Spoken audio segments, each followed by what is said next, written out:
अध्यादेश का रास्ता, भूमि बिल पर जारी किया वैधानिक आदेश, सहमति की शर्त बरकरार। National highway SEZ mines act समेत 13 कानून भी आदेश में शामिल। ग्राउंड पे आज भी इंडिया की ओवरऑल पॉलिटिकल कंडीशन, जो राजनीतिक स्थिति है, वो इन्वेस्टमेंट फ्रेंडली नहीं हो पा रही। डिसीजन मेकिंग जो है वो कुछ स्लो हो गया है। सबसे बड़ी बात यह है कि रिफॉर्म का एजेंडा कैसा आगे बढ़ता है। कॉर्पोरेट इंडिया रिफॉर्म की रफ्तार से नहीं है खुश। CNBC आवाज से एक्सक्लूसिव बातचीत में एक सुर में कहा, इकोनॉमी में जान फूंकने के लिए फैसलों में लानी होगी तेजी। रिफॉर्म ऐसा भी नहीं है कि कोई मतलब कि आप एकदम आज सोचें और कल हो जाए। रिफॉर्म की धीमी रफ्तार पर वित्त सचिव राजीव महर्षि ने दी सफाई, कहा लोकतंत्र में लगता है कुछ वक्त। खास मुलाकात में महर्षि ने कहा फिर भी दूसरे देशों के मुकाबले हमारी हालत है बेहतर। आखिरी घंटे में बुल की रफ्तार पर लगा जोरदार ब्रेक। ऊपरी स्तरों से सेंसेक्स 300 पॉइंट लुढ़का, लेकिन मजबूती के साथ बाजार बंद होने में रहा कामयाब। बाजार के लिए आगे खतरे की चेतावनी। एम्बिट ने FY16 के अंत तक सेंसेक्स का लक्ष्य 32,000 से घटाकर 28,000 किया। बार्कलेज ने भी घटाया निफ्टी का लक्ष्य। आ सकता है 25 बेसिस पॉइंट आ सकता है, सितंबर अक्टूबर में आ सकता है। सितंबर पॉलिसी में RBI 0.25% तक कर सकता है रेट में कटौती। हमसे एक्सक्लूसिव बातचीत में HDFC के चेयरमैन दीपक पारेख ने जताई उम्मीद। और शीना मर्डर मामले में केस दर्ज। खार थाने में 4 धाराओं के तहत दर्ज हुआ मुकदमा। गणेश दलवी ने इंद्राणी, संजीव खन्ना और ड्राइवर के खिलाफ लिखाई report.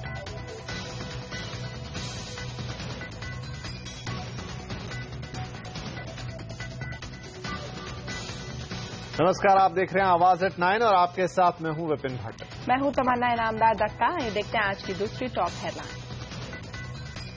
Gold monetisation scheme Diwali तक हो सकती है लागू, सरकार ने दिए संकेत। आवाज एक्सक्लूसिव। नीतीश का मोदी के नहले पर दहला। बिहार के लिए 5 साल में 2.7 लाख करोड़ का पैकेज किया ऐलान। मुफ्त में बिजली और पानी कनेक्शन का वादा। भारती के बाद वोडाफोन ने भी 4G सर्विस लॉन्च करने का किया ऐलान। साल के अंत तक 5 सर्कल में शुरू करेगी 4G।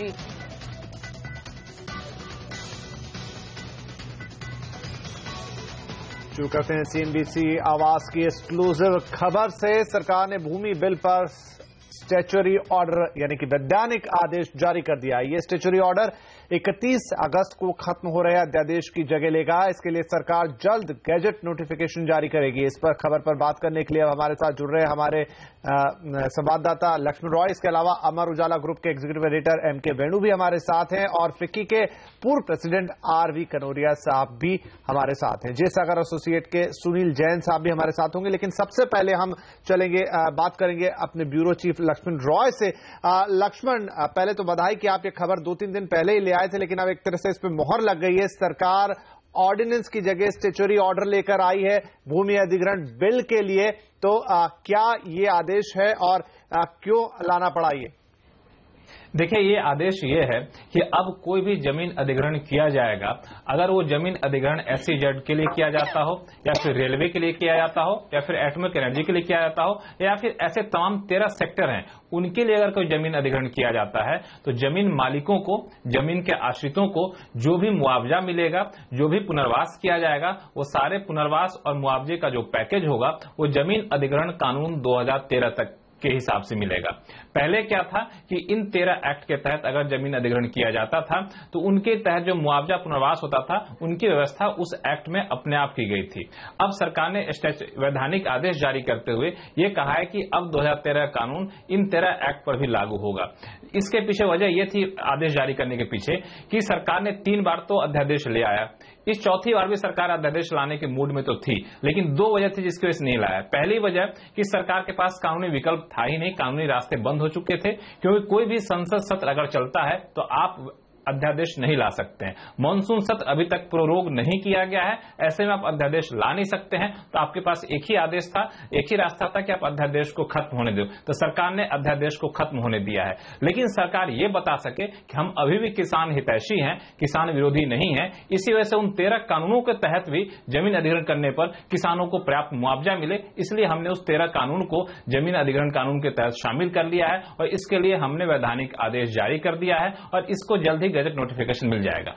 जी, अब हमें समझाइए लक्ष्मण कि जो अध्यादेश इसके पहले था और जो 2013 का कानून है उससे ये ऑर्डर कैसे अलग है?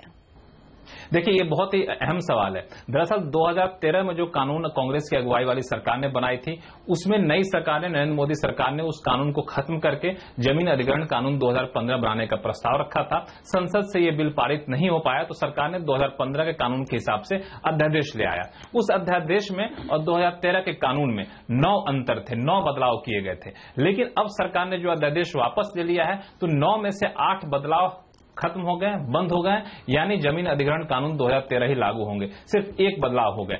अब अंतर यह पड़ा कि सहमति की शर्त जो 2013 के कानून में थी वो हूबहू वैसे ही रहेगी, पुनर्वास की शर्त वैसे ही रहेगी। 5 सेक्टर जो छूट दी गई थी सहमति की शर्त से, वो 500 सेक्टर वाली छूट भी खत्म हो गई। अब 2013 कानून के हिसाब से जो कानून होगा जमीन अधिग्रहण होगा वो किया जाएगा। सिर्फ एक अंतर ये रह गया कि अगर आप 13 एक्ट जो SEZ एक्ट, माइंस एक्ट, कोल एक्ट, इनके तहत अगर आप जमीन अधिग्रहण करते हैं तो आपको पुनर्वास और मुआवजा 2013 कानून के हिसाब से देना पड़ेगा। यहाँ एक महत्वपूर्ण बात यह है, जो सरकार भले ये कहे कि हम किसान हितैषी होने की वजह से ये एग्जीक्यूटिव ऑर्डर लाए हैं, स्टैट्यूटरी ऑर्डर लाए हैं, लेकिन सच्चाई यह है कि उस 2013 के कानून में ही खुद वहां पे सेक्शन 105 में इस बात का प्रावधान था कि 1 साल बाद वो सारे पुनर्वास और राहत के पैकेज जो हैं उन 13 एक्ट पर लागू हो जाएंगे। एक तरह सरकार ने उसी कानून के उस सेक्शन 105 को आगे बढ़ाते हुए ये ऑर्डर जारी किया है। जी जी, M.K. वेणु साहब, जो कुछ किया है सरकार ने आज, उससे तो यही लगता है कि ये काम तो पहले भी हो जाता। अगर कांग्रेस से बात कर ली होती तो मान गई होती कांग्रेस, क्योंकि उन्हीं का तो ये 2013 वाला पूरा बिल उन्होंने उठा के रख दिया है। सिर्फ एक संशोधन है जो उसे थोड़ा और टफ बना देता है उनके मुकाबले भी। तो क्या कारण रहा कि वो अब स्टैट्यूटरी ऑर्डर के जरिए इसे लेकर आए हैं? चाहते तो संसद में पास करा लेते। देखिए, आप ठीक बोल रहे हैं। ये तो इस सरकार यही जो आज जो कर रही है, यही सरकार ये पिछले साल जब विंटर सेशन में जब ये ऑर्डिनेंस लाई थी उससे पहले ये मान जाती। और अभी जो पोजीशन अभी सरकार की है वो है कि पूरी तरह वही कानून जो 2013 वाला कानून जिसको इन्होंने सपोर्ट किया था, अब वही लागू हो रहा है। और उसी कानून में ये भी कहा गया था कि 1 साल के अंदर जो 13 जो दूसरे एक्ट, जैसे रेलवे एक्ट हुआ और दूसरे जो माइनिंग SEZ एक्ट, उसके तहत जो जमीन ली जा रही थी उस पे भी ये कॉम्पनसेशन और ये सारा लागू होगा। अब उन्होंने वही चीज अभी इम्प्लीमेंट किया है। वैसे ये इम्प्लीमेंट होना था दिसंबर में, पिछले साल दिसंबर में होना था, मगर वो इम्प्लीमेंट इसलिए नहीं हुआ क्योंकि ये ऑर्डिनेंस लिया और ऑर्डिनेंस से और कॉम्प्लिकेशन आ गई। और उन्होंने क्लेम किया कि हमने अपने ऑर्डिनेंस में इन 13 जो सेक्टर है उनको हम उस पर भी हम ये कॉम्पनसेशन लागू कर रहे हैं। हालांकि वो 2013 बिल में था नहीं। तो ले देखा भी वही बिल्कुल 2013 पूरी तरह इन्होंने इम्प्लीमेंट कर दिया। इनफैक्ट जैसे लक्ष्मण समझा रहे हैं कि थोड़ा सा और टफ हो गया है, तो आरवी कनौरिया साहब, अगर सब्सटेंटिव जो बात निकल कर आ रही है वो हम समझने की कोशिश करें, जमीन अधिग्रहण करना इस देश में अब आसान है, मुश्किल है, या वही स्थिति बनी हुई है? जो स्थिति थी वही स्थिति बनी हुई है। और हम लोगों ने मतलब बेसिकली यदि आप ऑर्डिनेंस देखें तो वो ऑर्डिनेंस गवर्नमेंट को अक्वायर करने के लिए इजियर कर रही थी। प्राइवेट सेक्टर के लिए उसमें कोई भी चेंज नहीं था, क्योंकि प्राइवेट इंडस्ट्री जो है वो आज यदि जमीन खरीदना चाहे तो जाकर जमीन खरीद सकती है। जो प्राइवेट सेक्टर का दावा है कि यदि हम लोग जमीन खरीदते हैं डायरेक्टली फार्मर से या जो भी ओनर है उससे, तो प्राइस डिस्कवरी उस खरीद के तहत ही हो जाती है, तो उसमें कॉम्पेंसेशन और RNR देने का सवाल नहीं उठना चाहिए। तो जहां तक प्राइवेट इंडस्ट्री का सवाल उठता है, वो लैंड बिल में सिर्फ कॉम्पेंसेशन वाला जो क्लॉज है वो प्राइवेट परचेज से प्राइवेट इंडस्ट्री हटवाना चाहती है और ये कह रही है कि भाई प्राइस डिस्कवरी जो है वो बाइंग और selling, willing buyer willing seller के ट्रांजैक्शन में ही प्राइस डिस्कवरी हो जाता है, तो उसमें एडिशनल कॉम्पेंसेशन का क्वेश्चन नहीं उठना चाहिए। लेकिन अभी जो गवर्नमेंट ने ये नया एग्जीक्यूटिव ऑर्डर लाया है उसके तहत 2013 का लैंड बिल जैसा था वैसा का वैसा रह गया है और जो 13 सेक्टर जिसमें 13 एक्ट जिसके अंडर उन्होंने कॉम्पेंसेशन अब सजेस्ट किया है कि वो लैंड बिल के अनुसार ही होगा, ये तो उस लैंड बिल में ऑलरेडी पहले से लिखा हुआ था और इम्प्लीमेंट होना ही था। जी सुनील जैन साहब, ये आपसे समझना चाहेंगे कि ये स्टैट्यूटरी ऑर्डर आया तो ऑर्डिनेंस की तरह ही है शायद, क्योंकि ये एक बस कहने के लिए अलग है, लेकिन जब अगला सत्र आएगा संसद का तब सरकार को तो बिल ही पारित कराना पड़ेगा कानून बनाने के लिए, तो क्या तब सरकार एक बार फिर अपनी ही उन चीजों पे आ जाएगी कि अब यही चीज आगे बिल में भी परिवर्तित होती दिखाई देगी? देखिए, मैं समझता हूं कि जो भी डिजायरेबल प्रोविजंस हैं वो तो एक अल्टीमेटली जो लॉ पास होना है उसमें आने ही चाहिए, बट एक लार्जर क्वेश्चन ये उठता है कि जब हम इतनी बड़ी इन्वेस्टमेंट्स की बात करते हैं और जब हम इतने ज्यादा लैंड एक्विजिशन में नए नए प्रोजेक्ट्स लगाने की बात करते हैं तो क्या एक ऑर्डिनेंस से और एक एग्जीक्यूटिव ऑर्डर से हम इन सब इन्वेस्टमेंट एक्टिविटीज को पुश कर सकते हैं? क्या हम इन्वेस्टर्स से एक कमिटमेंट की उम्मीद रख सकते हैं, जबकि एक ऑर्डिनेंस की या एक खासकर एग्जीक्यूटिव ऑर्डर की जो जुडिशियल रिव्यू है वो किसी भी वक्त हो सकती है और उसकी जो लीगैलिटी है वो पूरी तरह से एक एश्योरेंस इन्वेस्टर्स को प्रोवाइड नहीं करती है।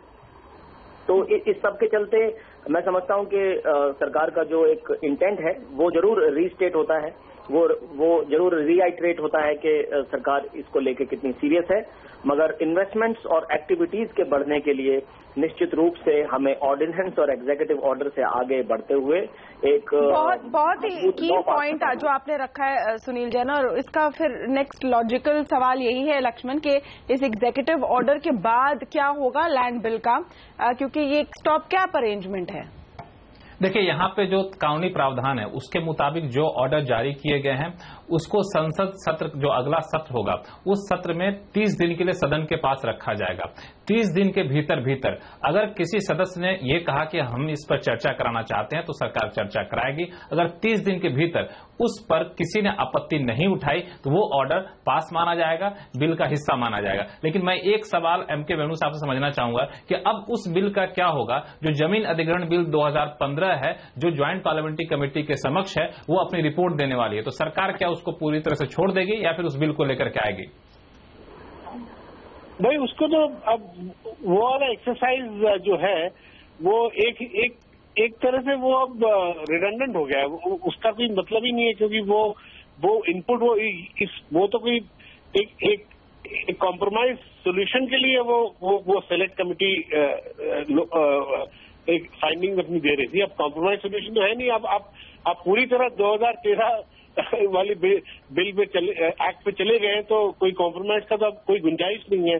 अब ये हो सकता है कि अब ये देखना है जो नरेंद्र मोदी और जेटली जी बोल रहे थे कि स्टेट्स को कि भाई ये कॉन्करेंट सब्जेक्ट है, स्टेट्स भी अपने हिसाब से अगर कुछ अमेंडमेंट करके प्रेसिडेंट से पास करवाएं कुछ आसान लैंड एक्विजिशन को आसान करने के लिए, वो किस तरह होता है, उसकी कॉन्स्टिट्यूशनल पोजीशन क्या है जी, वो देखना बड़ा इंटरेस्टिंग हुआ। क्योंकि आप मेरे ख्याल पहले भी अरुण शौरी जी ने जो पुराने जो एक्स फॉर्मर मिनिस्टर बीजेपी की, उन्होंने एक इंटरव्यू में कहा था कि उन्होंने कॉन्स्टिट्यूशन को स्टडी किया और ये हो सकता है जी, ये उन्होंने कहा था। अब ये किस तरह होगा, और उन्होंने ये भी बोला था कि ये चीज उन्होंने नरेंद्र मोदी से डिस्कस किया था जनरल इलेक्शन से पहले जी।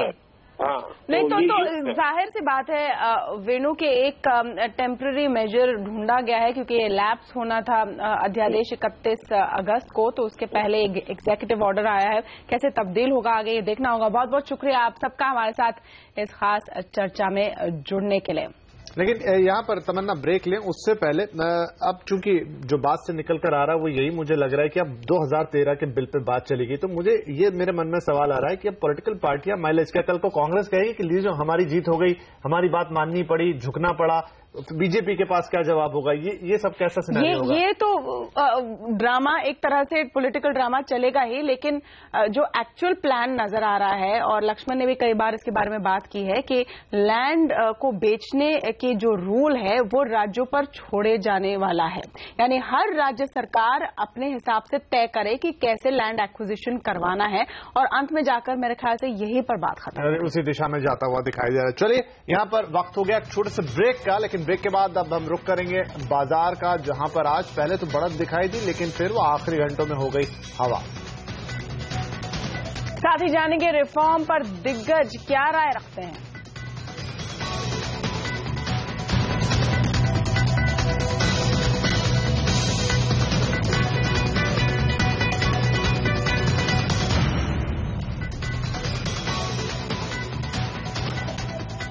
दुनिया भर की इकोनॉमी में अनिश्चितता का माहौल है, लेकिन इस तरह के माहौल में भारत की स्थिति काफी अच्छी दिख रही है। बीबीसी से बातचीत करते हुए वित्त मंत्री अरुण जेटली ने कहा कि खबर ग्लोबल हालात के बीच इकोनॉमी को और रफ्तार देने के लिए खराब ग्लोबल हालात के बीच इकोनॉमी को और रफ्तार देने के लिए सरकार रिफॉर्म्स पर तेजी से काम कर रही है।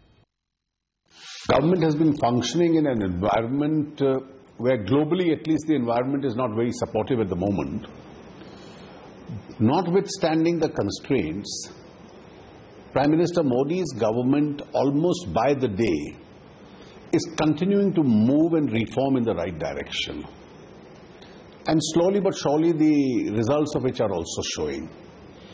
In an environment there is a relative global slowdown, India seems to be doing reasonably well.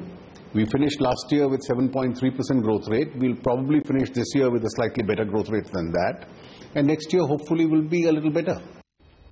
वित्त सचिव राजीव महर्षि ने आवाज संपादक संजय पुगलिया से खास मुलाकात में कहा कि सरकार बड़े आर्थिक रिफॉर्म के लिए प्रतिबद्ध है, लेकिन रिफॉर्म एक प्रक्रिया है जो चुटकियों में नहीं होता।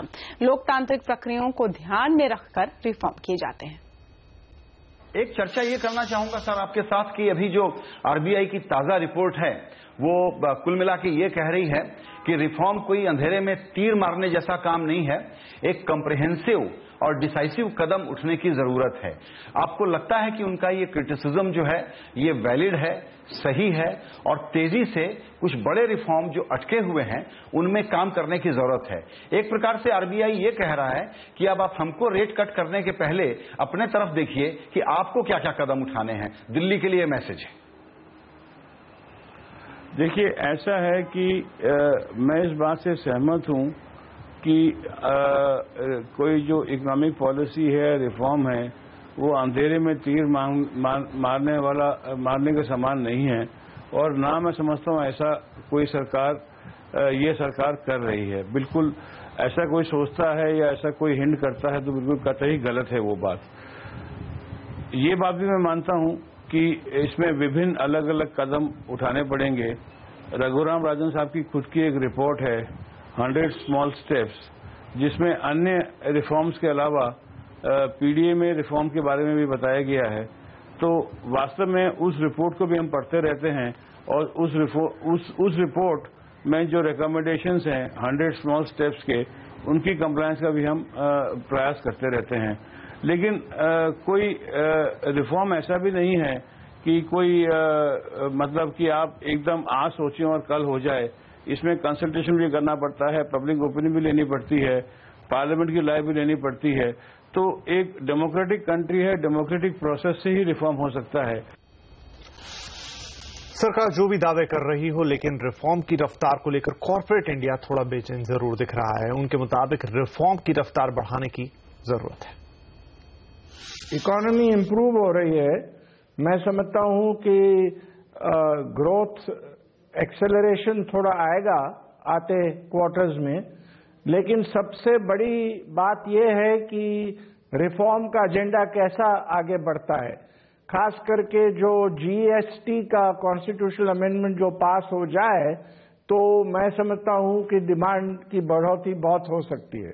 इंथुजियाज्म था बहुत 2014 में, अब कुछ कंसर्न्स भी जाहिर हो रहे हैं, क्योंकि उनको ये तो सबको लग रहा है कि सरकार कोशिश कर रही है आर्थिक मामलों में और कमर्शियल मैटर्स में कि कुछ ऐसा माहौल बनाया जाए मेक इन इंडिया का, कुछ डिफेंस सेक्टर खोला जाए, पर ग्राउंड पे आज भी इंडिया की ओवरऑल पॉलिटिकल कंडीशन, जो राजनीतिक स्थिति है, वो इन्वेस्टमेंट फ्रेंडली नहीं हो पा रही। डिसीजन मेकिंग जो है वो कुछ स्लो हो गया है।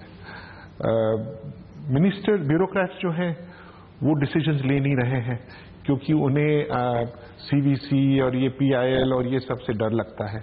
और पीएम साहब एक आदमी है, कितना और काफी विदेश में के दौरा कर रहे हैं, तो उनको समय की भी तो शॉर्टेज है। तो मेरे ख्याल से डेलीगेशन और ट्रस्ट बढ़ाना पड़ेगा मिनिस्टर्स के लिए। एचडीएफसी के चेयरमैन दीपक पारेख को उम्मीद है कि रिजर्व बैंक सितंबर पॉलिसी में ब्याज दरें घटा सकता है। हमसे एक्सक्लूसिव बातचीत में पारेख ने कहा आरबीआई 0.25% की कटौती कर सकता है। गवर्नर साहब के ऊपर काफी प्रेशर है इंटरेस्ट रेट कट करने का 29 को पॉलिसी में। आपको क्या लगता है 25 बेसिस पॉइंट का रेट कट आ सकता है उनकी तरफ से? आ सकता है, 25 बेसिस पॉइंट आ सकता है, सितंबर अक्टूबर में आ सकता है। बॉस्टन कंसल्टिंग ग्रुप के chairman Asia Pacific Janmejay Sinha का मानना है कि रेट कट का पूरा केस बनता है। महंगाई काबू में है, क्रूड की कीमतें नीचे हैं, करंट अकाउंट और फिस्कल डेफिसिट भी कंट्रोल में है। ब्याज दरों को लेकर जो इस समय माहौल बना हुआ है इस देश में, घटानी चाहिए। आपको क्या लगता है गवर्नर साहब ने जो अब तक कदम उठाए हैं वो कैसे थे, और अब क्या सितंबर की पॉलिसी में 29 सितंबर को आपको लगता है ब्याज दरें घटेंगी? आपका अपना भी क्या है? अब देखिए, कहीं हम इन्फ्लेशन को देखें तो इन्फ्लेशन तो अभी जो 2016 का टारगेट था 6%, अभी तो कुछ 4% से भी कम पर चल रहा है कंज्यूमर प्राइस। हम लोग का फिस्कल डेफिसिट कंट्रोल में है, ऑयल प्राइसेस डाउन है, करंट अकाउंट डेफिसिट ठीक है, एक्सपोर्ट्स बढ़ नहीं रहे हैं, रुपी थोड़ा सा स्ट्रांग था, अभी थोड़ा घटा है। तो ये सब मद्देनजर रखते हुए लगता तो है कि पता नहीं, वो बोल रहे हैं कि उनको लगता है कि इन्फ्लेशनरी एक्सपेक्टेशंस घटे नहीं हैं। हमको तो लगता है कि बहुत से जो अभी जो फंडामेंटल्स हैं वो तो ऐसे हैं जिसमें कि इंटरेस्ट रेट कट हो सकता है।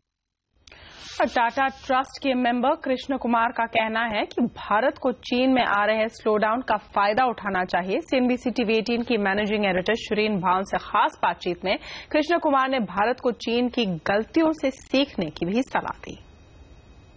India is at the cusp of a major opportunity in terms of what's happened globally, particularly vis-a-vis China.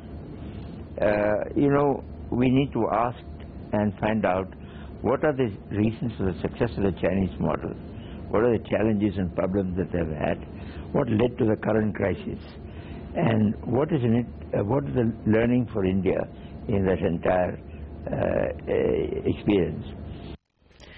और चढ़ता बाजार क्यों गिरा आखिरी घंटे में बताएंगे ब्रेक के बाद पूरा हाल।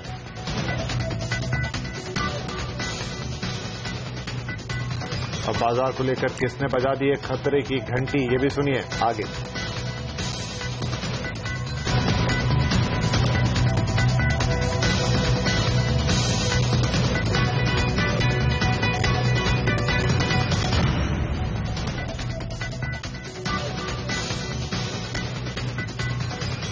अच्छी शुरुआत के बावजूद आज बाजार ऊपरी स्तरों से फिसल गया। बाजार का पूरा हाल जानने के लिए अब चलते हैं हमारे सहयोगी हेमंत घई के पास। हेमंत, आखिरी घंटे में बाजार पर क्यों प्रेशर देखा? हफ्ते का आखिरी कारोबार दिन था और इस सीरीज का यानी सितंबर सीरीज का पहला कारोबार दिन था। हरे नोट पर जाकर बंद हुए, ये गनीमत है, अच्छी बात है। 8000 के स्तर को भी होल्ड करने की निफ्टी ने कोशिश करी, लेकिन आप देखिए हाई से जरूर नीचे की तरफ खिसके हैं। कोई बहुत बड़ा उतार चढ़ाव नहीं था आज के बाजार में। एक 30 पॉइंट की रेंज थी जिसमें निफ्टी ने दिन भर देखिए बिताया, लेकिन रेंज के निचले स्तर पर जाकर क्लोजिंग हुई है, ये शायद अच्छी बात नहीं है। लेकिन अगर आप देखिए तो ऐसे स्टॉक्स जिनमें कमोडिटीज का कहीं ना कहीं लेना देना है, ओएनजीसी जैसे हैवी वेट्स, केन, कच्चे तेल में जिस तरह से उछाल देखने को मिली है निचले स्तरों से, देखिए इन स्टॉक्स में आज एक अच्छी रैली बनती हुई नजर आई। इसके अलावा वेदांता, एनएमडीसी, हिंडाल्को, ये कुछ मेटल्स और माइनिंग स्टॉक्स हैं। वहां पर एक उछाल देखने को मिला। तो जो क्वालिटी है इस तेजी की जो आज हरे निशान में बंद हुए, इसके ऊपर डाउट हो रहा है, क्योंकि कमजोर शेयरों ने आज दरअसल उछाल दिखाया है। गेल एक और ऐसा स्टॉक जो उछला। इसके अलावा अगर आप देखिए तो इन्फोसिस में भी एक अच्छी तेजी देखने को मिली। भारती, टाटा मोटर्स काफी पिट चुका था, आज यहां पर एक छोटा सा रिबाउंड 2% के आसपास का देखने को मिला है। लेकिन अगर आप देखें आज के लूजर्स, तो कच्चा तेल जिस तरह से उछाल देखने को मिला, आप देखिए बीपीसीएल में प्रेशर था 2% नीचे। सन फार्मा, ल्यूपिन, ये वो स्टॉक्स हैं जो पिछली सीरीज के स्टार्स रहे थे। 10% की तेजी सन फार्मा में देखी थी, ल्यूपिन में एक अच्छी रैली पिछले सीरीज में देखी थी जो कल बंद हुआ। अब देखिए उसके बाद आज यहां पर थोड़ा सा प्रेशर ये स्टॉक्स देख रहे थे। इसके अलावा जीएसटी को लेकर जिस तरह से होप्स बन रही हैं कि एक नया सेशन आ सकता है पार्लियामेंट का और उसमें ये जीएसटी पास हो सकता है, वो आज होप ट्रेड बनता हुआ फिर से नजर आया। गति और लंबी लिस्ट है उन कंपनियों की जिसको जीएसटी से फायदा होगा। लॉजिस्टिक्स स्पेस में वो कंपनियां हैं जहां पर एक रैली बनी। रिलायंस कम्युनिकेशन में एक अच्छा बाउंस 5% का। मार्केटर एक और स्टॉक जो 5% मजबूती के साथ आज के सत्र में बंद हुआ।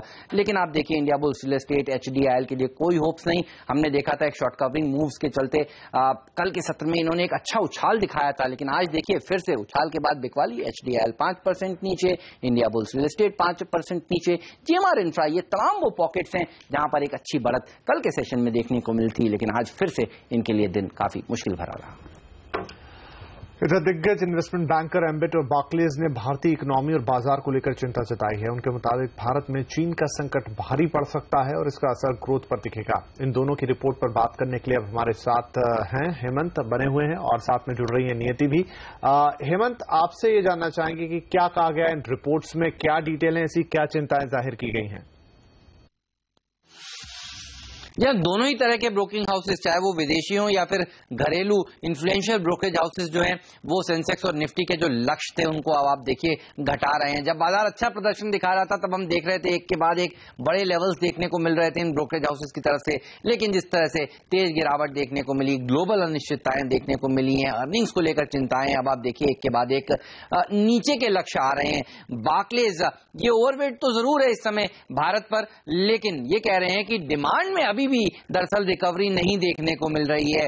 अर्निंग्स में आप देखिए सुधार नहीं देखने को मिल रहा है और इनका मानना है कि सेकेंड हाफ ऑफ FY16 से अर्निंग्स में शायद कुछ इंप्रूवमेंट देखने को मिले। तो जो लेवल्स इन्होंने पहले दिए थे एक साल के निफ्टी के लिए 10,219 का, अब उसको इन्होंने घटाकर 9,642 का कर दिया, यानी करीब करीब 650 पॉइंट अब इन्होंने अपने लक्ष्य को रीसेट किया है नीचे की तरफ। इनको लगता है अर्निंग्स में जिस तरह से डिले देखने को मिल रही है, अब इनको अपना लक्ष्य रिवाइज करना चाहिए नीचे की तरफ। एम्बिट एक और इन्फ्लुएंशियल ब्रोकरेज हाउस, और इनका भी मानना है कि जिस तरह से जीडीपी में सुधार आगे देरी से देखने को मिल रहा है, इन्होंने दरअसल जीडीपी का लक्ष्य भी घटाया है। जीडीपी का लक्ष्य FY16 के लिए इन्होंने 7% से घटाकर 6.8% कर दिया है। इनका कहना है कि इंडस्ट्रियल ग्रोथ जिस रफ्तार से बढ़नी चाहिए वो हो नहीं रही है और इसके चलते इन्होंने सेंसेक्स का लक्ष्य दरअसल घटा दिया है। 32,000 इनका पहले लक्ष्य था और अब जो नया लक्ष्य है वो 28,000 का दिया, यानी 4,000 पॉइंट अब इनको बढ़ते हुए नहीं दिख रहे हैं और ये इन्होंने घटा लिए हैं। सेकुलर बुल रन की जिसकी बात हो रही थी वो उसके ऊपर इन्होंने एक सवाल खड़ा किया। इनको नहीं लगता कि उस तरह की एक तेजी देखने को मिले और जिस तरह से युआन का डिवैल्यू हुआ है चाइना में, इनका डर ये भी है कि हो सकता है 22,000 तक सेंसेक्स चला जाए। तो लक्ष्य इनका जरूर 28,000 है, लेकिन इनको डर है कि 22,000 जा सकता है। इस समय 26,500 के आसपास सेंसेक्स चल रहा है, तो यहां से बाजार में तेजी नहीं देखने को मिलेगी, ये इनका मोटा मोटी असेसमेंट है। बैंकिंग सिस्टम को लेकर इन्होंने अपनी रिपोर्ट में चिंताएं जाहिर करी हैं। रियल एस्टेट के रिफॉर्म बढ़त को लेकर इन्होंने अपने रिपोर्ट में चिंताएं जाहिर करी हैं और पीएम ने जिस तरह से इकोनॉमी को रीसेट करने की बात कही है उसको लेकर भी ये थोड़े चिंतित हैं और इनको लगता है कि भारत एक रिस्की इन्वेस्टमेंट डेस्टिनेशन है, ये कहा है उन्होंने इस रिपोर्ट में। जी हेमंत, और नियति, हेमंत एम्बिट की रिपोर्ट का जिक्र कर रहे थे, लेकिन एम्बिट ने अपने पसंदीदा शेयरों की लिस्ट भी जारी की है। इस लिस्ट में कौन कौन से शेयर है और किस किस पर उसे भरोसा है? जी हाँ, बिल्कुल। मैं ऐसे रिस्क को कम करने के लिए निवेशकों को सलाह दे रहे हैं कि दिग्गजों में ही आप पैसा लगाइए। आर्थिक रूप से जो मजबूत कंपनियां हैं उन्हीं पे आप फोकस करिए और जो उचित वैल्यूएशंस पर अभी ट्रेड कर रही हैं उनमें आप पैसा लगाइए। इनके टॉप 10 पिक्स हैं जिनको मैं हाईलाइट करना चाहूंगी। आईटीसी 21% अपसाइड पोटेंशियल यहां पर देख रहे हैं, आपको निवेश करने की सलाह दे रहे हैं। कोल इंडिया, ल्यूपिन, पावर ग्रिड जैसे बड़े दिग्गजों में आपको निवेश करने की सलाह दे रहे हैं। इंडसइंड बैंक में भी आपको 20% के एक अपसाइड पोटेंशियल यहां पर देख रहे हैं। साथ साथ में Page Industries, PI Industries, Mahindra, CI, Bata और सिटी यूनियन बैंक में भी आपको निवेश करने की यहां पर सलाह दे रहे हैं। और दिल्ली और माफ कीजिए दिवाली तक आ सकती है गोल्ड मोनेटाइजेशन स्कीम। वित्त सचिव राजीव महर्षि से हमने की है खास मुलाकात। और ब्रेक के बाद देश की सबसे बड़ी मर्डर मिस्ट्री का पूरा अपडेट।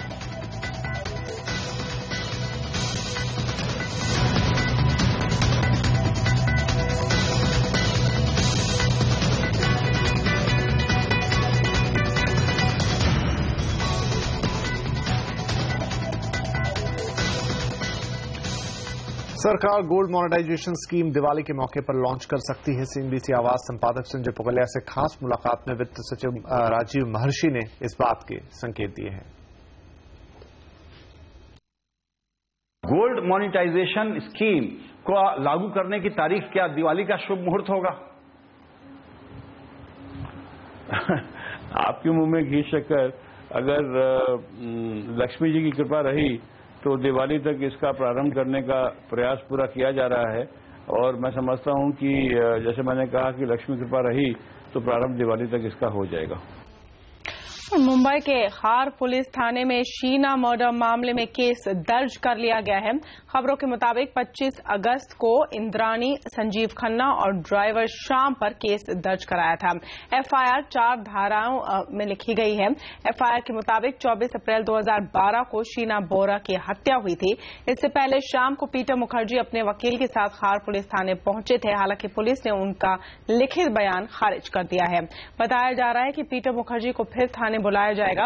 पीटर मुखर्जी से उनके और उनकी बेटी विधि के पासपोर्ट की कॉपी मांगी गई थी। दूसरी तरफ मुंबई की अदालत ने संजीव खन्ना, इंद्राणी और ड्राइवर श्याम तीनों को 31 अगस्त तक पुलिस हिरासत में भेजा है।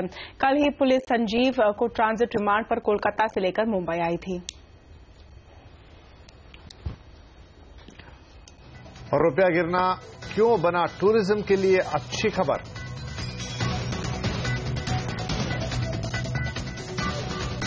और भारती के बाद वोडाफोन भी उतरी 4G के रेस में। पूरा अपडेट देखिए इस ब्रेक के बाद।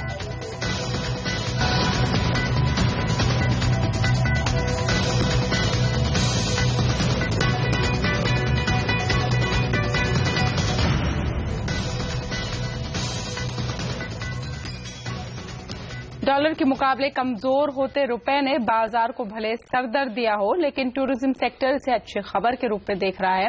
अक्टूबर से शुरू होने वाले पीक टूरिज्म सीजन से पहले इंडस्ट्री का मानना है कि इस बार देश में 10 से 15% ज्यादा विदेशी सैलानी आएंगे।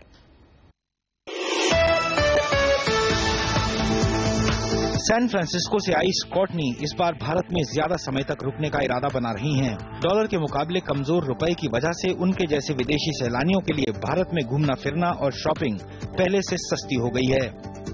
Relative to the U.S., everything's cheaper, even if it's 60 to the dollar. But like I said, if it's a larger purchase, it does make a big difference. Rupee has fallen compared to dollars, so for us it's easier to buy stuff because it's cheaper. And it makes easier to make gifts for our friends or family. अंतर्राष्ट्रीय बाजार में कमजोर होते रुपए को inbound travel industry एक मौके के रूप में देख रही है, जिनका मानना है कि इसकी वजह से आने वाले समय में भारत में लंबे समय तक रहने वाले और बजट यात्रा करने वाले अंतर्राष्ट्रीय टूरिस्ट की संख्या बढ़ेगी। माना जा रहा है कि रुपए की मौजूदा दर से पर्यटक 5 से 10% तक बचत कर पाएंगे। पैकेज टूर कराने वाली एजेंसियों के मुनाफे में इससे बढ़ोतरी होगी, जिस वजह से वो डिस्काउंट भी दे सकती हैं। हालांकि इसका फायदा नए कॉन्ट्रैक्ट्स को होगा, ना कि पहले से तय डील्स को। डेफिनेटली जो इनबाउंड टूरिज्म है उससे काफी फायदा होता है अगर रुपी वीक होता है, और वैसे भी अगर रुपी वीक है तो जो हमारे एग्जिस्टिंग कॉन्ट्रैक्ट्स हैं, तो जो जैसे एक्सपोर्टर्स को फायदा होता है वैसे ही इनबाउंड ट्रैवल कंपनीज को भी लाभ होता है। भारत में सबसे ज्यादा पर्यटक यूरोप और अमेरिका से आते हैं। यूरो और डॉलर की मजबूती आने वाले टूरिज्म सीजन में उनकी संख्या 10 से 15% तक बढ़ा सकती है। हालांकि इसका उल्टा असर आउटबाउंड ट्रैवल पर पड़ेगा, क्योंकि विदेश जाना भारतीयों के लिए महंगा होने जा रहा है। रोहन सिंह, दिल्ली। ग्लोबल मार्केट में खाने के तेल पिछले 6 साल के निचले स्तर पर आ गए हैं, लेकिन इंडस्ट्री की डिमांड पर सरकार इसके इंपोर्ट को महंगा करने जा रही है। अगर इंपोर्ट ड्यूटी बढ़ी तो त्योहारी सीजन में खाने के तेल महंगे भी हो सकते हैं। दुनिया में खाने के तेलों का दाम जमीन पर आ गया है और घरेलू बाजार में भारत सरकार इसे महंगा करने पर तुली है। इंडस्ट्री के इशारे पर कृषि मंत्रालय ने खाने के तेलों का इंपोर्ट महंगा करने का प्रस्ताव दिया है। कृषि मंत्री राधा मोहन सिंह ने इसके लिए वित्त मंत्रालय को पत्र लिखा है, जिसमें खाने के कच्चे तेल पर इंपोर्ट ड्यूटी 7.5% से बढ़ाकर 10% और रिफाइंड तेल पर इंपोर्ट ड्यूटी 15% से बढ़ाकर 20% करने का प्रस्ताव दिया है। इंडस्ट्री की दलील है कि इससे देश के किसानों का भला होगा। अगर ये सस्ता तेल हिंदुस्तान में आता ही रहा तो हम लोगों की खुद की ऑयल सीड की क्रॉप को बहुत ज्यादा नुकसान होगा और फार्मर जो हैं धीरे धीरे ऑयल सीड की तरफ से उनको वो होता जाएगा, विरक्ति होती जाएगी। भारत में खपत का करीब 70% खाने का तेल इंपोर्ट करना पड़ रहा है। दूसरी ओर अंतर्राष्ट्रीय बाजार में खाने के तेलों का दाम पिछले 6 साल के निचले स्तर पर फिसल गया है। मलेशिया में पाम तेल पिछले साल के मुकाबले 30% सस्ता हो गया है। इस महीने इसमें 10% की गिरावट आ चुकी है। ऐसे में ऊंचे भाव पर इंपोर्ट कर चुकी कंपनियों को आगे घाटे का डर सता रहा है। जानकार मान रहे हैं कि इंपोर्ट ड्यूटी बढ़ने से खाने के तेलों का दाम बढ़ जाएगा और ऐसे में सिर्फ इंडस्ट्री को ही फायदा मिलेगा और किसी को नहीं। मैं समझता हूं कम से कम 20 लाख टन का एक्स्ट्रा इंपोर्ट है, तो वो दैट इज स्पेकुलेटिव इंपोर्ट, और स्पेकुलेटिव इंपोर्ट हमारा देश में अब इसका स्टॉक बन गया है। और अब सरकार के ऊपर दबाव लाने से सरकार समझो ड्यूटी बढ़ा दिया तो ये जो 20 लाख टन का जो स्टॉक है उसका मूल्य बढ़ जाएगा। The industry will get windfall profit. ये जो गेम है, इट्स अ गेम, ये चल रहा है काफी सालों से। गौर करने वाली बात यह है कि कच्चे तेल में गिरावट और चीन की चिंता से दुनिया में जितना खाने के तेलों का दाम गिरा है, भारत में अभी भी भाव उससे काफी ऊपर है। ऐसे में सरकार अगर इंपोर्ट ड्यूटी बढ़ाती है तो इस साल त्योहारी सीजन में किचन का बजट बिगड़ सकता है। नीरज राय, मुंबई। और भारतीय एयरटेल के बाद वोडाफोन ने भी अपनी 4G सर्विस लॉन्च करने की घोषणा कर दी है। कंपनी इस साल के अंत तक चुनिंदा सर्कल्स में 4G सर्विस उपलब्ध कराएगी। 4G स्पेस में इन दोनों कंपनियों का मुकाबला रिलायंस जियो से होगा। शुरुआत में वोडाफोन मुंबई, दिल्ली, कोलकाता, बेंगलुरु और कोच्चि में 4G देगा। बाद में कंपनी पूरे देश में भी 4G सर्विस देगी, जिसके लिए टेस्टिंग शुरू हो गई है। और वक्त हुआ एक और ब्रेक का। ब्रेक के बाद लखनऊ में सजा है राखी का बाजार, लेकर चलेंगे आपको।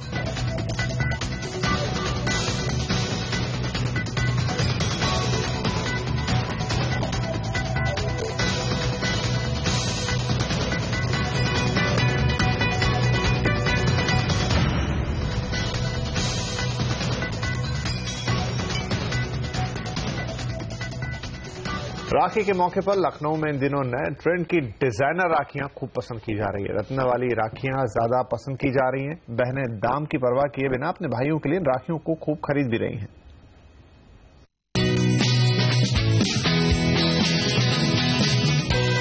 लंबी उम्र की दुआ के साथ साथ लखनऊ में बहनें इन दिनों अपने भाइयों के अच्छे भाग्य के लिए रत्नों की राखियां खूब खरीद रही हैं। उन्हें उम्मीद है कि ये रत्न उनके भाइयों के जीवन में परेशानियों को दूर करेंगे। इन राखियों की खास बात यह है कि ये चांदी की बनी है और इनमें जड़े ये रत्न रक्षाबंधन के बाद भी लंबे वक्त तक पहने जा सकते हैं।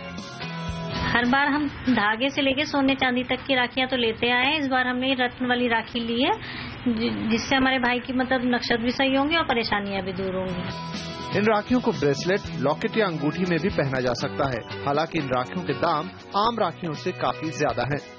हर साल हम लोग कुछ नया करने की कोशिश करते हैं और राखियों में विशेष तौर से नया चीज डेवलप करते हैं। इस बार हम लोगों ने रत्नों की राखी, चांदी के साथ रत्नों की राखी उतारी है बाजार में, जिसमें गैर रत्नों की शांति के लिए उस हिसाब से राखी उतारी है। राखी विक्रेता रत्न जड़ित इन राखियों के साथ कॉम्बो ऑफर भी दे रहे हैं। दुकानदारों को उम्मीद है कि इस बार इन राखियों की बिक्री से अच्छी कमाई हो जाएगी। मुकेश चलक, लखनऊ। इस हफ्ते सिनेमा घरों में रिलीज हुई है कबीर खान की फिल्म फैंटम। कैसी है ये फिल्म, आइए जानते हैं हमारे फिल्म समीक्षक राजीव मसद से।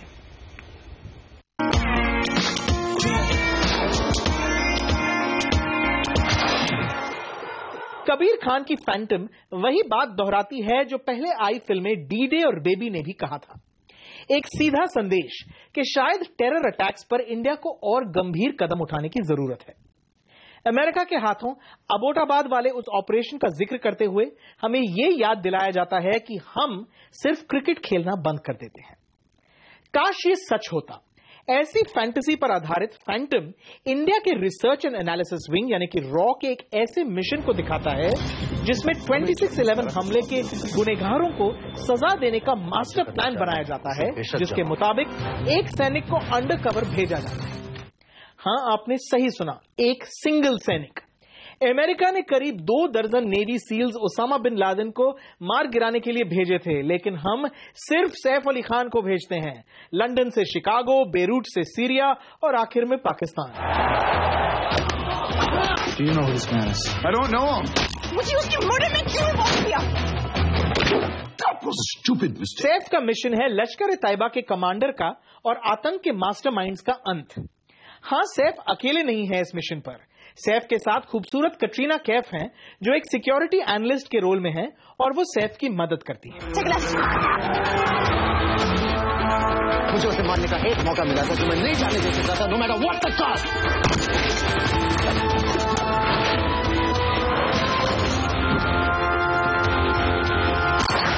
फैंटम के साथ एक बड़ी प्रॉब्लम यह है कि ये बॉन्ड या बॉन्ड फिल्मों की तरह फास्ट नहीं है, जिसकी इसे सबसे ज्यादा जरूरत थी। एक्शन भी कुछ खास नहीं है। फिल्म में वो रफ्तार नहीं है जिसकी उम्मीद ऐसी फिल्म से होती है। ऊपर से हमारे सामने एक ऐसा हीरो पेश किया जाता है जो एक किलिंग मशीन तो कहीं से नहीं लगता। सैफ अली खान के चेहरे पर एक ही जैसा एक्सप्रेशन दिखता है और रोल में डूबने के बजाय सैफ पोज मारते ज्यादा दिख रहे हैं। दरअसल यहां सैफ एक रैम्बो का किरदार निभा रहे हैं, लेकिन जब भी वो बंदूक उठाते हैं आप यही कहेंगे, रख दे यार, चल जाएगी। मैं फैंटम को 5 में से सिर्फ 2 स्टार देता हूं। ये एक निहायत ही बोरिंग, सुस्त फिल्म है।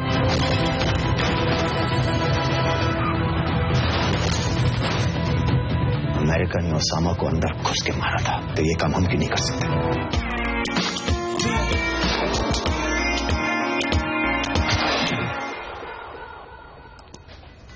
आवाज at 9 में फिलहाल इतना ही। हमें दीजिए इजाजत। नमस्कार।